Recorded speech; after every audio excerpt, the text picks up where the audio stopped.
The Most High received with ineffable pleasure this consent of the sovereign princess to enter into the new espousal with her most holy soul.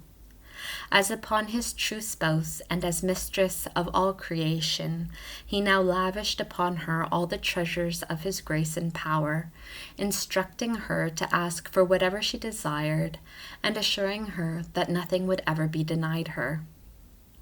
The most humble dove at once proceeded to beseech the Lord with the most burning charity to send his only begotten to the world as a remedy for mortals, that all men be called to the true knowledge of his divinity, that her natural parents, Joachim and Anne, receive an increase of the loving gifts of his right hand, that the poor and afflicted be consoled and comforted in their troubles, and that in herself be fulfilled the pleasure of the divine will. These were some of the more express petitions addressed by the new spouse on this occasion to the Blessed Trinity. And all the angelic host sang new songs of admiration in praise of the Most High, while those appointed by His Majesty, midst heavenly music, bore back the Holy Child from the empyrean heaven to the place in the temple from which they had brought her.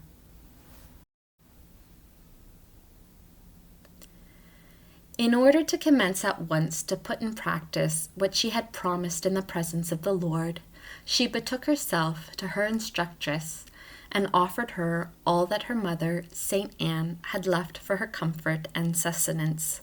with the exception of a few books and clothes. She requested her to give it to the poor or use it for any other purpose according to her pleasure, and that she command and direct her what she was to do.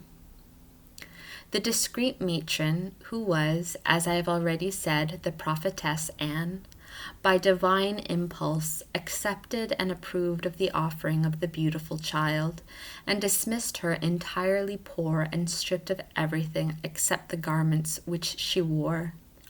She resolved to take care of her in a special manner as one destitute and poor, for the other maidens each possessed their spending money and a certain sum assigned and destined for their wearing apparel and for other necessities according to their inclinations.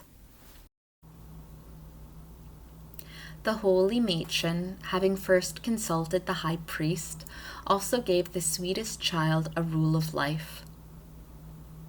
By thus despoiling and resigning herself, the queen and mistress of creation obtained a complete freedom and detachment from all creatures and from her own self,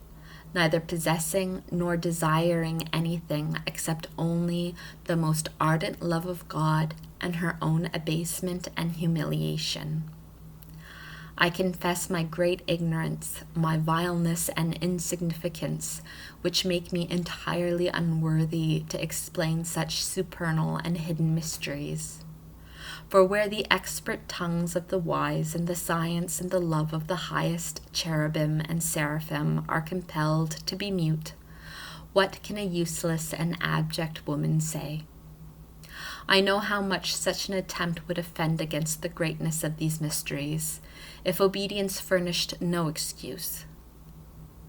But even in obeying, I tremble and I fear that what I omit and am ignorant of is the greater, and what I know and say is the more insignificant part of all the mysteries and the doings of this city of God, the Most Holy Mary. Instruction of the Most Holy Virgin Mary. My daughter, among the great and ineffable favors of the Omnipotent in the course of my life was the one which thou hast just learned and described. For by this clear vision of the divinity and of the incomprehensible essence, I acquired knowledge of the most hidden sacraments and mysteries, and in this adornment and espousal I received incomparable blessings and felt the sweetest workings of the divinity in my spirit. My desire to take the 4 vows of poverty, obedience, chastity, and enclosure pleased the Lord very much, and I merited thereby, that the God-fearing in the Church and in the law of grace are drawn to live under these vows, as is the custom in the present time.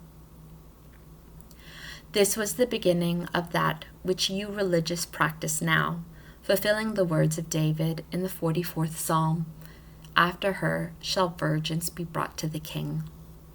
For the Lord ordained that my aspirations be the foundation of religious life and of the evangelical law. I fulfilled entirely and perfectly all that I proposed to the Lord as far as was possible in my state of life. Never did I look upon the face of a man, not even on that of my husband Joseph, nor on that of the angels when they appeared to me in human form, though I saw and knew them all in God. Never did I incline toward any creature, rational or irrational, nor toward any human operation or tendency.